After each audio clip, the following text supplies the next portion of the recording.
새벽 기도로 나오신 여러분들을 주님의 이름으로 환영합니다. 이 시간 함께 세물의 기도를 드리도록 하겠습니다.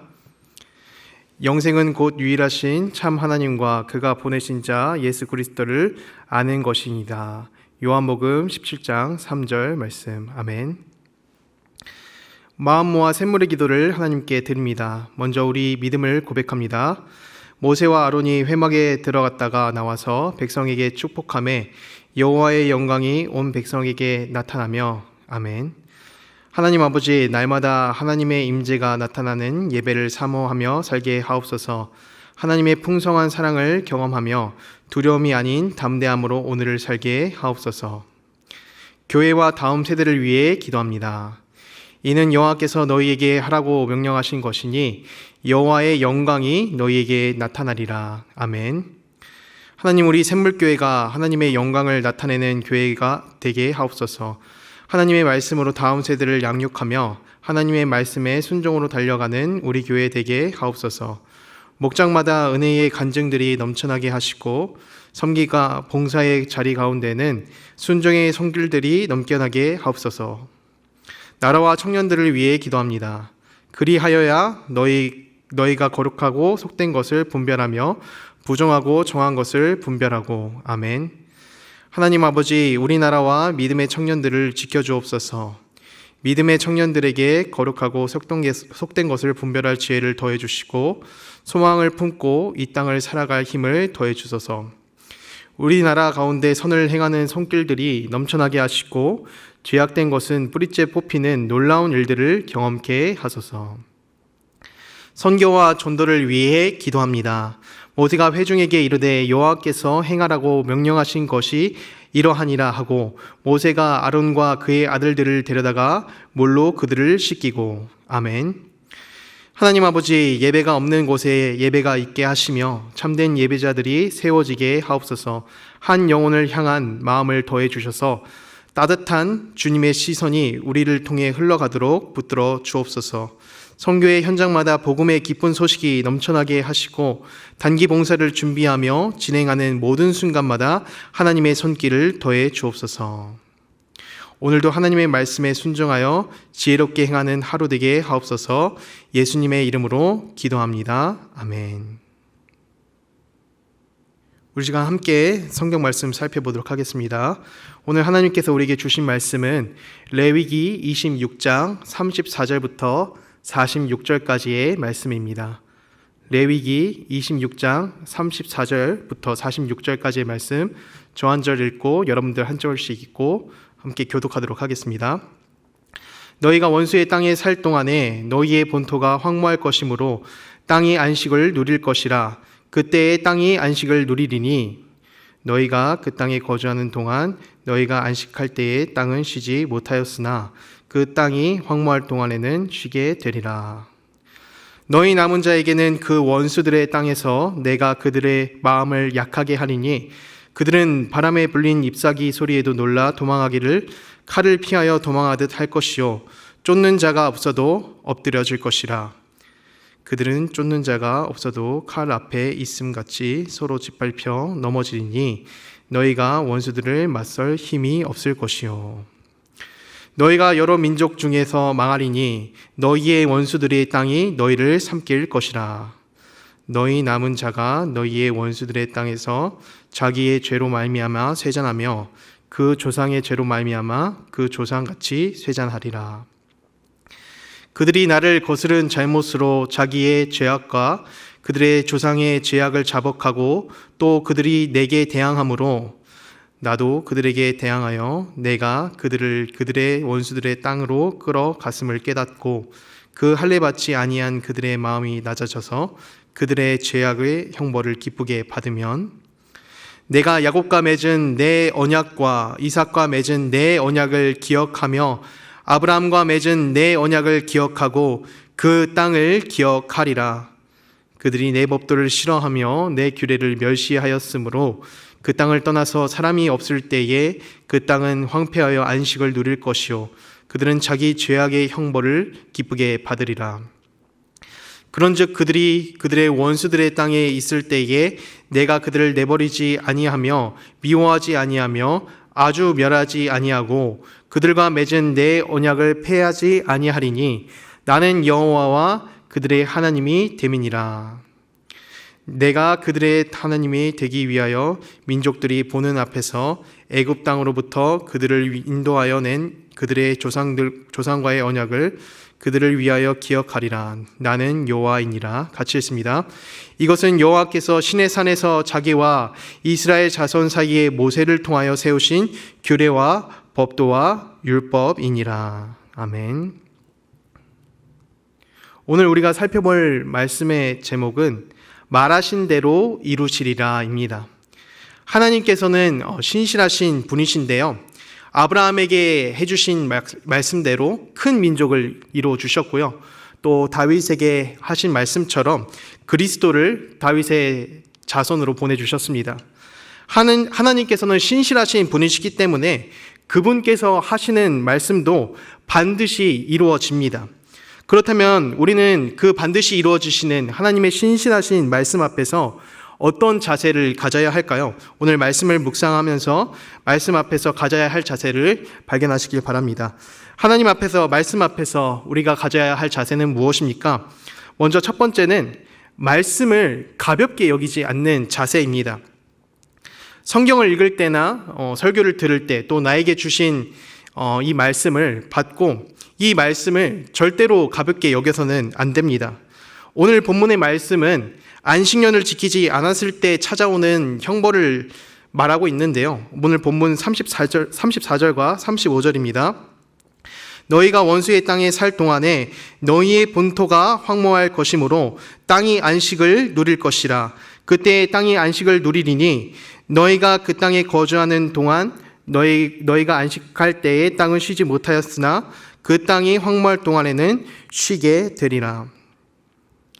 하나님께서는 이스라엘 백성들에게 안식년이라는 제도를 주시면서 7년마다 돌아오는 1년을 반드시 땅의 농사를 쉴 것이라고 명령을 하십니다. 이 안식년이라는 제도를 생각해 봤을 때 이 안식년은 단순히 종교적 제의를 위해서 주어주신 제도도 아니었고요. 또 농사의 효율을 높이기 위해서, 내가 벌어들이는 그 곡식의 효율을 높이기 위해서 만든 일종의 농사법도 아니었습니다. 농사를 짓지 않아 수입이 없는 1년의 기간 동안, 그 1년의 시간 동안 그 기간의 삶의 주권을 하나님께 온전히 맡겨드리는 중요한 해였습니다. 그런데 이스라엘 백성은 이 안식년을 제대로 지켰을까요? 제대로 지키지 않았습니다. 왜 제대로 지키지 않았을까요? 안식년을 구별하여 지키라는 하나님의 말씀을 가볍게 여겼기 때문입니다. 분명 하나님께서는 안식년을 구별하여서 지키라고 명령하시고 말씀하고 계시는데 이스라엘 백성들의 역사 기록을 살펴보면요, 이 안식년이 제대로 지켜지지가 않았습니다. 이스라엘 백성들이 그만큼 하나님의 말씀을 가볍게 생각하고 중요하게 생각하지 않았기 때문입니다. 백성들이 하나님의 말씀보다 더 중요하게 생각을 했던 것은요, 현실적으로 봤을 때 자신의 이익이었습니다. 1년의 땅을 쉬면서 발생하는 경제적인 손해, 또 자신의 소득이 없어서 궁핍해지면 어떡하나 하는 이런 현실적인 문제에 부딪히게 되었습니다. 하나님께서 자신의 삶을 책임져 주신다는 것을 온전히 믿고 따르기보다는 자신 스스로 삶의 문제를 해결하려고 하고 책임지려 하려고 했던 것입니다. 그런데 이 말씀이 주어지기 얼마 전까지를 보면요, 이 이스라엘 백성들은 삶을 책임져 주시는 하나님을 이미 경험한 사람들이었습니다. 아무런 소득을 기대할 수 없는 그 광야의 땅, 그 출애굽 광야의 땅에서 하나님께서는 이스라엘 백성들을 향해서 물을 내어주시기도 하고 만나와 메추라기를 보내셔서 먹여 살려주십니다. 이렇게 이스라엘 백성들은 하나님께서 자신의 삶을 개입하셔서 자신의 삶을 책임져 주신다는 것을 경험하여서 미리 알고 있었지만 자신의 삶에서 하나님을 배제시켜버리는 크나큰 실수를 저질러 버린 것입니다. 우리 한 번 더 35절 말씀 살펴보도록 하겠습니다. 너희가 그 땅에 거주하는 동안 너희가 안식할 때의 땅은 쉬지 못하였으나 그 땅이 황무할 동안에는 쉬게 되리라. 하나님께서는 안식년을 지키지 않는다면은 내가 강제로라도 그 땅을 쉬게 할 것이라고 선언을 하십니다. 근데 이스라엘 백성들은 이 하나님의 말씀 앞에서 어떤 자세와 생각을 가지고 있는 것이냐면, 설마 이 일이 내 삶에서 진짜로 일어날까? 설마 일어날까? 그렇게 막연하게 생각하고 있는 것이고요. 하나님의 말씀을 가볍게 생각하고 있는 것입니다. 하지만 실제로 하나님께서 이렇게 말씀하신 경고가 이스라엘 역사를 통해서 실제로 일어나게 됩니다. 하나님의 말씀이 반드시 이루어진다면은 우리가 이를 보면서 절대로 하나님의 말씀을 가볍게 여겨서는 안 될 것입니다. 사랑하는 샘물 성도 여러분, 하나님의 말씀을 가볍게 여기지 않으시길 바랍니다. 우리가 지금 읽고 있는 이 성경과 책은 결코 단순히 책과 글자가 아닙니다. 천지를 만드신 하나님께서 우리에게 향하신 말씀을 주시는 것입니다. 우리가 그것을 생각해 본다면은 말씀을 읽을 때에 결코 가볍게 생각할 수 없을 것입니다. 이 새벽에 받는 말씀이 나에게 주신 말씀이라 생각하고 여러분들의 마음에 새기시길 주님의 이름으로 소망합니다. 두 번째입니다. 하나님의 말씀 앞에서는 우리가 어떤 자세를 가져야 할까요?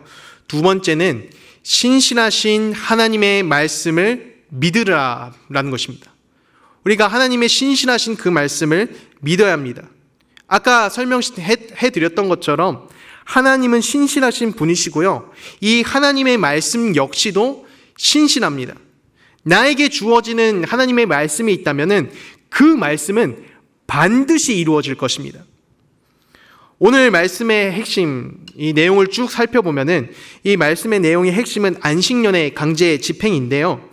이스라엘의 하나님의 말씀에 순종하지 않아 안식년을 지키지 않았을 시에 일어나게 되는 안식년의 강제 집행에 대해서 오늘 말씀을 설명하고 있는 것입니다. 우리 함께 34절 한 번 더 살펴보도록 하겠습니다. 너희가 원수의 땅에 살 동안에 너희의 본토가 황무할 것이므로 땅이 안식을 누릴 것이라. 그때에 땅이 안식을 누리리니. 지금 말씀은 안식년에 대한 강제 집행을 이야기하고 있지만 하나의 성경적 사건이 떠오르게 됩니다. 어떤 성경 장면이 떠오르시나요? 네, 이스라엘 백성이 포로로서 바벨론에 끌려간 그 장면이 떠오르게 됩니다. 이 지금 주어지고 있는 34절 말씀과 또 이스라엘 백성들이 바벨론에 끌려간 그 시기를 계산하자면 대략 800년이라는 시간이 계산이 되는데요. 이 800년이라는 시간을 생각을 해보면은 결코 짧은 시간이 아니죠. 800년이라는 긴 시간을 지내면서 안식년의 강제 집행이 이루어지고 있지 않자 이스라엘 백성들은 이 말씀을 대수롭지 않게 생각하는 겁니다. 800년이 지나도 아무 일이 없으니까 내일 모레 설마 강제 집행이 일어나겠어? 이 정도의 긴 시간 동안 지났으니까 괜찮겠지. 이스라엘 백성은요, 하나님 말씀이 반드시 이루어진다는 이 말씀이 신실하시다는 것을 잊어버린 것입니다. 사랑하는 샘물 성도 여러분, 하나님의 말씀은 반드시 이루어집니다. 왜 하나님의 말씀이 신실하냐면요, 시간과 상황에 얽매이지 않기 때문이에요. 800년이라는 긴 시간이 지나면서 이스라엘 백성들은 비록 다 잊어버렸을지라도 하나님께서는 그 말씀을 주셨으니까, 또 이스라엘 백성들에게 이 말씀을 선포하셨으니까 그 말씀한 내용대로 지키시고 이루셨다라는 것입니다. 그렇다면 우리가 이러한 말씀 앞에서 어떤 자세를 가져야 하겠습니까? 하나님의 말씀이 내 삶을 통해 이루어진다는 것을 신뢰하고 믿어야 합니다. 나에게 주신 말씀이 결국 이루어진다는 것을, 내 삶을 통해 이루어진다는 것을 우리가 믿어야 됩니다. 간절히 바라기는 우리 샘물 성도 여러분들은 반드시 이루어지는 이 하나님의 말씀의 신실하심을 깨닫고 신뢰하시길 바랍니다. 마지막으로 하나님의 말씀 앞에서 우리는 어떤 자세를 가져야 할까요? 마지막은 형벌까지도 받아들이는 자세입니다. 형벌까지도 받아들이는 자세. 앞서 하나님의 말씀 앞에서 우리가 어떤 자세를 가져야 된다고 했습니까? 말씀을 가볍게 여기면 안 된다라고 했습니다. 그와 마찬가지로 주님께서 나에게 주시는 경고의 메시지까지 우리가 가볍게 생각해서는 안 된다라는 것입니다. 오늘 말씀을 살펴보면요, 하나님께서 주시는 형벌이 우리에게 찾아왔을 때 대항하지 말고 낮은 마음을 가지라고 말씀합니다. 본문 40절과 41절입니다. 그들이 나를 거스른 잘못으로 자기의 죄악과 그들의 조상의 죄악을 자복하고 또 그들이 내게 대항함으로 나도 그들에게 대항하여 내가 그들의 원수들의 땅으로 끌어갔음을 깨닫고 그 할례 받지 아니한 그들의 마음이 낮아져서 그들의 죄악의 형벌을 기쁘게 받으면, 우리가 보통 형벌이라는 단어를 생각을 해보면요, 이게 벌은 절대 좋은 단어가 아니에요. 부정적이고 나쁜 그런 이미지가 떠오르게 됩니다. 그렇지 않습니까? 괴롭고 고통스러운 거라면은 누가 그 벌을 받고 싶어 하겠어요? 아무도 받고 싶어 하는 사람이 없다라는 것이죠.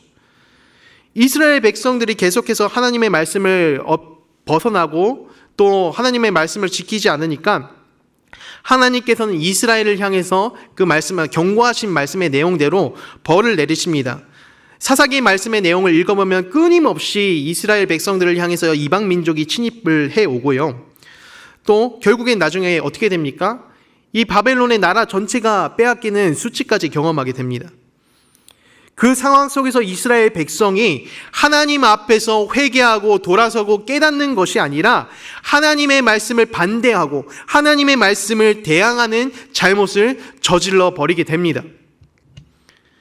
성경 말씀을 읽어보면요, 이스라엘 역사 중에서 가장 악한 왕으로 아합 왕을 뽑습니다. 이 아합 왕의 잘못이 무엇일까라고 생각을 해보면 하나님 앞에 너무나도 많은 그 죄를 저질렀지만 그 중에서도 정말 중요한 잘못이 있어요. 그 잘못이 무엇이냐면요, 하나님께서 주시는 형벌을 가볍게 생각하고 이 경고를 가볍게 생각하고 대항했다라는 잘못이 있습니다. 아합 왕이 바알과 아세라 이방신들을 섬기면서 악한 일들을 저지르니까 하나님께서는 3년의 기간 동안 이스라엘에 비를 내리시지 않는 벌을 내리십니다. 여기에 대해서 아합 왕은 어떤 태도를 보이냐면요, 돌아서고 회개하는 것이 아니라 하나님께서 주시는 그 벌을 반대합니다. 열왕기상 18장 17절 말씀입니다. 엘리야를 볼 때에 아합이 그에게 이르되 이스라엘을 괴롭게 하는 자여 너냐?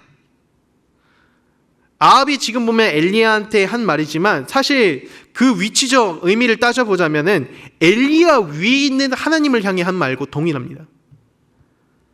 사랑하는 성도 여러분, 우리가 하나님의 말씀을 신뢰하고 하나님의 말씀을 따른다고 한다면은 어떤 메시지든 우리가 하나님의 메시지를 받아들여야 합니다. 나에게 듣기 좋은 말씀, 내가 듣고 싶은 말씀만 귀를 열고 듣고 또 경고의 메시지, 형벌의 메시지를 귀를 닫고 그냥 흘려보내서는 안 됩니다. 하나님께서 나에게 나의 삶을 통해서 회개의 메시지를 주신다면요, 그것 자체가 우리에게 복이에요. 이것이 너의 신앙에 대해서 잘못되었다, 이것이 너의 삶에 대해서 올바르지 않다, 내가 잘못된 길로 가는 것을 우리 주님께서는 눈뜨고 볼 수 없으시다라는 것입니다. 주님께서 주신 형벌은 나를 괴롭게 하고 나를 고통스럽게 하는 것이 절대로 아닙니다. 나의 삶을 올바른 길로 가게끔 이끌어 주시고요, 지도해 주신다는 하나의 증거가 되기 때문입니다. 오늘 본문 44절은요, 우리에게 참 큰 위로가 되는데요, 우리 함께 44절 말씀 한번 살펴보도록 하겠습니다. 그런즉 그들이 그들의 원수들의 땅에 있을 때에 내가 그들을 내버리지 아니하며 미워하지 아니하며 아주 멸하지 아니하고 그들과 맺은 내 언약을 폐하지 아니하리니 나는 여호와 그들의 하나님이 됨이니라. 요즘은 이런 드라마 체벌이 없어져서 드라마 내용 중에 이런 드라마 내용이 잘 없는데요, 옛날 사극이나 드라마를 살펴보면은 이 아이가 정말 나쁜 잘못을 저지릅니다. 그럼 부모님은 그 아이를 보고 어떻게 벌을 내리시냐면 회초리를 하나 꺾어서 오라고 해요. 그러면은 그 아이가 꺾어온 회초리를 가지고 아이 종아리가 상처가 나서 피가 날 정도로 종아리를 계속 어머니가 치십니다. 이렇게 체벌만 하고 끝나면은 아이한테 어떤 것만 남겠습니까? 트라우마만 남고 안 좋은 그런 상처만 남고 끝나겠죠. 근데 저는 이 드라마의 장면을 보면서 따뜻한 부모님의 사랑을 느끼는데요. 왜 그러냐? 항상 마지막 장면을 보면은 이 때린 어머니가 아이 종아리에 거기 약을 발라주시는 장면이 함께 나와요. 저는 이 장면을 보면서 이게 정말 부모님의 따뜻한 사랑이구나. 이거야말로 부모님께서 보여주시는 사랑의 정석이구나라는 것을 깨닫게 되었습니다. 내 아이가 잘못된 길로 들어서는 것을 나는 도저히 눈뜨고 못 보겠다. 근데 그런 거랑 마찬가지로 내 아이가 상처받아서 울고 있는 모습, 상처받아서 무너진 모습, 그 모습조차도 나는 볼 수 없다. 여러분, 이게 부모님의 사랑이지 않겠습니까? 우리 하나님의 사랑도 마찬가지입니다.